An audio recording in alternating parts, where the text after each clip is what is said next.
حضرت سیدنا امیر معاویہ رضی اللہ عنہ کا تعارف۔ آپ رضی اللہ تعالیٰ عنہ کا نام نامی اسم گرامی معاویہ ہے۔ کئی صحابہ کرام علیہم الرضوان کا نام معاویہ تھا، جیسا کہ شارح بخاری حضرت علامہ بدر الدین محمود بن احمد عینی حنفی رحمۃ اللہ علیہ فرماتے ہیں، معاویہ نام کے 20 سے زائد صحابہ کرام علیہم الرضوان ہیں۔ سیدنا امیر معاویہ رضی اللہ عنہ کی ولادت بعثت مبارکہ سے 5 سال قبل ہوئی اور یہی قول زیادہ مشہور ہے۔ حضرت سیدنا امیر معاویہ کا سلسلہ نسب عبد مناف پر نبی کریم صلی اللہ علیہ وسلم کے سلسلہ نسب سے جا ملتا ہے۔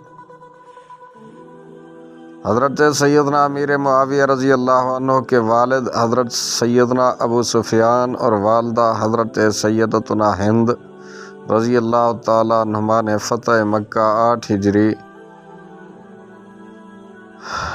بمطابق 629 عیسوی کے روز سرکار دو عالم صلی اللہ علیہ وسلم کے دست حق پرست پر اسلام قبول کیا۔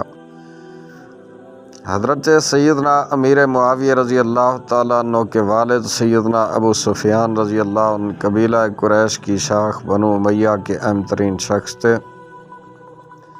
یہی وجہ ہے کہ ابو جہل کے غزوہ بدر میں قتل ہونے کے بعد تمام قبائل کی متفقہ رائے سے آپ سردار مکہ منتخب ہوئے۔ فتح مکہ کے دن آپ رضی اللہ تعالیٰ عنہ نے اسلام قبول کیا اور اسی روز نبی اکرم صلی اللہ علیہ وسلم نے سیدنا ابو سفیان رضی اللہ عنہ کے گھر کو دارالامان یعنی امن کا گھر قرار دے کر آپ رضی اللہ عنہ کو خصوصی امتیاز سے نوازا۔ سیدنا ابو سفیان رضی اللہ عنہ نے اسلام قبول کرنے کے بعد اپنی تمام تر کوششیں دین اسلام کی سربلندی میں صرف فرمائیں۔ اس دوران آپ نے بہت سی قربانیاں دیں اور اپنی جرأت و بہادری کا عملی مظاہرہ فرمایا، حتیٰ کہ اپنی دونوں آنکھیں راہ خدا میں قربان کر دیں۔ جب حضرت سیدنا ابو سفیان رضی اللہ عنہ غزوہ حنین میں حاضر ہوئے تو نبی کریم صلی اللہ علیہ وسلم نے آپ رضی اللہ عنہ کو مال غنیمت سے 100 اونٹ اور 40 اوقیہ عطا فرمائے۔ آپ کے دونوں فرزند حضرت سیدنا امیر معاویہ اور حضرت سیدنا یزید بن ابی سفیان رضی اللہ تعالیٰ عنہما کو بھی اتنا ہی عطا فرمایا۔ غزوہ طائف میں بھی آپ رضی اللہ عنہ نے شرکت کی اور اس میں آپ رضی اللہ عنہ کی ایک آنکھ شہید ہوئی اور آپ رضی اللہ عنہ کی دوسری آنکھ جنگ یرموک میں شہید ہوئی۔ یاد رہے، جنگ یرموک کے سپہ سالار سیدنا ابو سفیان رضی اللہ عنہ کے فرزند حضرت سیدنا یزید بن ابی سفیان رضی اللہ تعالیٰ عنہ تھے۔ یہ یزید پلید کے چچا تھے۔ وہ بدبخت تھا لیکن والد اور چچا خوشبخت تھے۔ دونوں آنکھوں کا راہ خدا میں شہید ہو جانا یہ اس قدر عظمت کی بات ہے، لیکن یہ تو آپ رضی اللہ عنہ کی عظمت کا ذاتی پہلو ہے۔ آپ کے مقام و مرتبے کو پہچاننے کے لیے آپ کے اہل خانہ کے عظیم کردار کو سنیے۔ ایک موقع پر سیدنا ابو سفیان نے بارگاہ نبوت صلی اللہ علیہ وسلم میں عرض کی، یا رسول اللہ صلی اللہ علیہ وآلہ وسلم، میری 3 باتیں قبول فرمائیے۔ ام حبیبہ بنت ابی سفیان عرب میں سب سے زیادہ حسین و جمیل ہیں، ان کا نکاح آپ صلی اللہ علیہ وسلم سے کرتا ہوں۔ نمبر 2، معاویہ کو اپنا کاتب بنا لیجئے۔ نمبر 3، مجھے لشکر کا امیر مقرر فرما دیجئے تاکہ میں کفار سے ایسے ہی لڑوں جیسے مسلمانوں سے لڑتا تھا۔ نبی علیہ الصلوۃ والسلام نے ہر سوال پر اپنی رضامندی کا اظہار فرمایا۔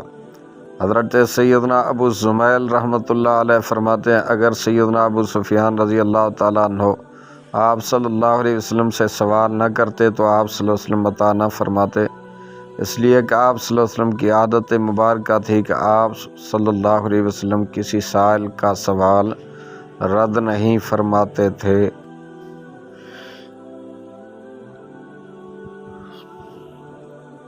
برادران اسلام، نبی علیہ السلام نے سیدتنا ام حبیبہ رضی اللہ تعالیٰ عنہ سے 6 یا 7 ہجری میں نکاح فرما تھا، اور اس وقت سیدنا ابو سفیان رضی اللہ عنہ اسلام نہیں لائے تھے، لیکن بارگاہ رسالت میں دوبارہ التجا کرنا نئے نکاح کے لیے نہ تھا بلکہ نکاح کی تجدید کے لیے تھا۔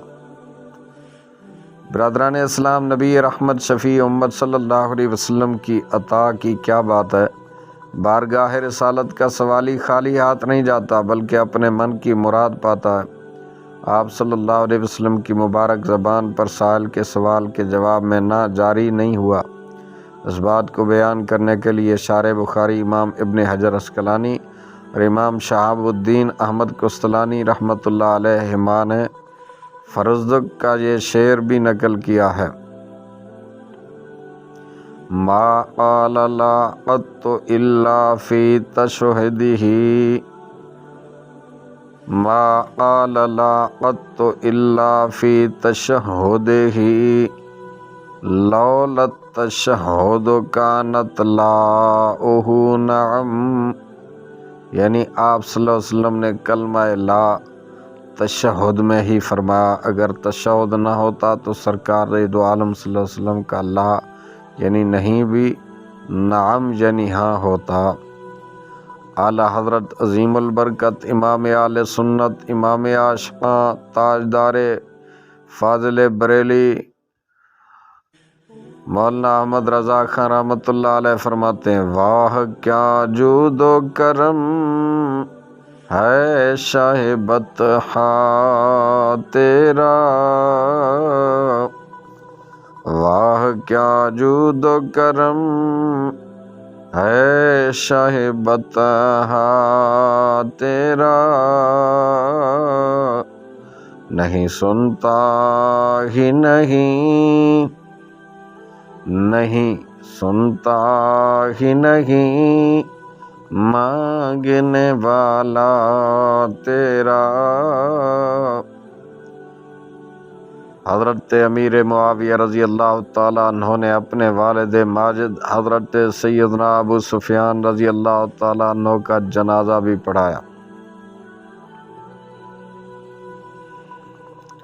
حضرت سیدنا ابو حسین حضلی رحمۃ اللہ علیہ فرماتے ہیں: جب ہند بنت عتبہ رضی اللہ عنہا اسلام لائیں تو اپنی خادمہ کے ہاتھ نبی علیہ السلام کی خدمت اقدس میں بکری کے 2 بھنے ہوئے بچے بطور ہدیہ بھیجے۔ اس وقت آپ صلی اللہ علیہ وسلم وادی ابطح میں جلوہ افروز تھے۔ خادمہ آپ صلی اللہ علیہ وسلم کے خیمے کے قریب پہنچی، سلام عرض کیا، خیمے میں داخل ہونے کی اجازت طلب کی۔ اجازت ملنے پر خدمت اقدس میں حاضر ہوئی۔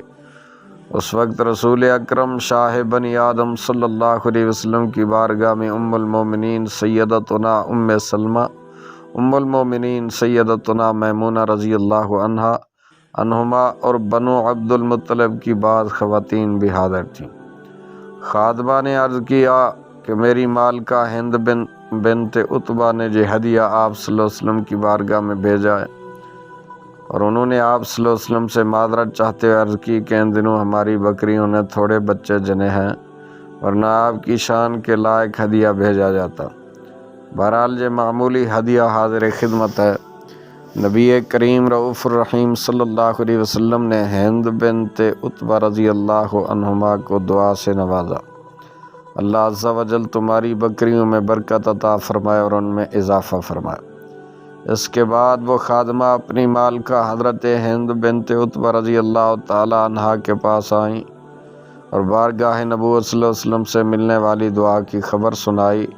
ہند بنت عتبہ دعائیہ کلمات سن کر نہایت خوش ہوئیں۔ ان کی خادمہ کہتی ہیں کہ اس کے بعد ہماری بکریوں کی تعداد میں ایسی کثرت اور زیادتی ہوئی جو اس سے قبل ہم نے نہ دیکھی تھی، اور حضرت ہند رضی اللہ تعالیٰ عنہ فرماتی تھیں یہ نبی علیہ السلام کی دعائے برکت کا نتیجہ ہے، اور فرماتی کہ اللہ کا شکر ہے کہ اس نے ہمیں اسلام کی طرف ہدایت دی۔ حضرت ہند رضی اللہ عنہ نے اس موقع پر یہ بھی فرمایا: میں نے خواب میں دیکھا کہ میں دھوپ میں کھڑی ہوں اور ایک سایہ میرے قریب ہے، لیکن میں اس سایہ کو پانے پہ قادر نہیں ہوں۔ اسی دوران رحمت عالم صلی اللہ علیہ وسلم میرے قریب تشریف لائے، جس کی برکت سے میں اس سائے کو پانے میں کامیاب ہو گئی۔ تعبیر یہ تھی کہ کفر کی دھوپ سے نکل کر اسلام کے سائے میں آ پہنچی۔ حضرت سیدتنا ہند رضی اللہ عنہا عہد صدیق اکبر میں جنگ یرموک میں اپنے شوہر ابو سفیان رضی اللہ عنہ کے ساتھ شریک ہوئیں۔ خلافت فاروقی میں جس دن امیر المومنین سیدنا ابو بکر صدیق کے والد ماجد سیدنا ابو قحافہ عثمان بن عامر رضی اللہ تعالیٰ عنہ نے انتقال فرما، عین اسی دن آپ رضی اللہ عنہا کی بھی وفات ہوئی۔ آپ نہایت فصیح و بلیغ اور عقل مند خاتون تھیں۔ سیدتنا عائشہ الصدیقہ رضی اللہ عنہا نے آپ رضی اللہ عنہ سے بھی احادیث روایت کی۔